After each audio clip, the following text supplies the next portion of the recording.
बस यही कहना चाहूंगी कि जिस माहौल में हमें सजाएं पे सजाएं दी जा रही हैं, ये एक बहुत ही सुनियोजित षड्यंत्र है और जिसमें सभी लोग बराबर से शामिल रहे हैं। यहाँ तक कि पुलिस प्रशासन, सरकार और मुझे मीडिया से भी शिकायत है कि उन्होंने कभी सच्चाई को सामने लाने की कोशिश नहीं की। जिस मुकदमे में हमें सजा दी गई है उसमें भी हमने कितने सारे एविडेंस मौजूद हैं। यहाँ तक कि मैं गवर्नमेंट सर्वेंट थी, सरकारी नौकर थी, मेरी मैटरनिटी लीव मौजूद है जिसे कि नजरअंदाज किया गया। और इसके अलावा वीडियो एविडेंस भी है, फॉरेंसिक एविडेंस भी है, जिसमें 2 महीने का अब्दुल्ला 1990 में मेरी गोद में है। वो सब कोर्ट में दिखाए गए, मगर कोर्ट ने इन सब चीजों का कोई संज्ञान नहीं लिया। अब यहाँ पर मैं एक बात और भी कहना चाहूंगी कि इस बारे में अगर आपको तफसील देखनी है तो 16 अप्रैल के अखबार में 21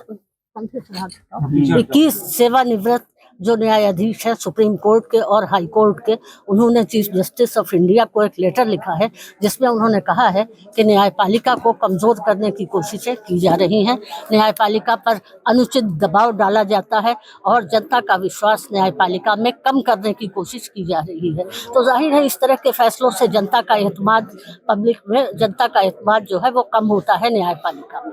7 महीने आप जेल के अंदर रहे, 7 महीने जेल में रहे, किस तरह की परेशानियां जेल के अंदर? जी 7 महीने आप जेल के अंदर रही, उसके बाद किस तरह की परेशानियां जेल के अंदर आई? कोई दिक्कत परेशानी आई या नहीं? नहीं, मुझे कोई दिक्कत परेशानी नहीं है। 8 महीने जब इंसाफी नहीं मिला तो दिक्कतों का क्या है? कितनी दिक्कतें रास्ते में आए, हम तो लड़ ही रहे हैं।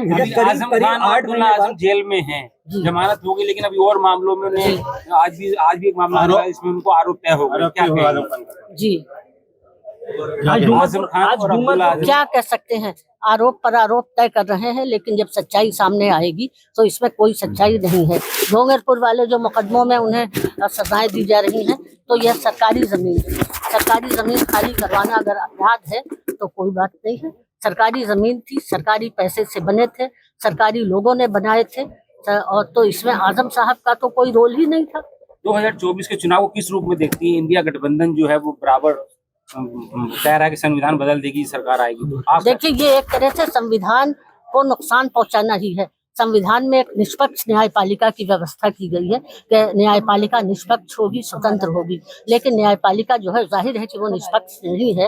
न्यायपालिका पर अनुचित दबाव पड़ रहे हैं, न्यायपालिका दबावों के अधीन काम कर रही है। तो ये एक तरह से संविधान को ही कमजोर कर, न्यायपालिका कमजोर होगी तो हमारा संविधान भी कमजोर होगा।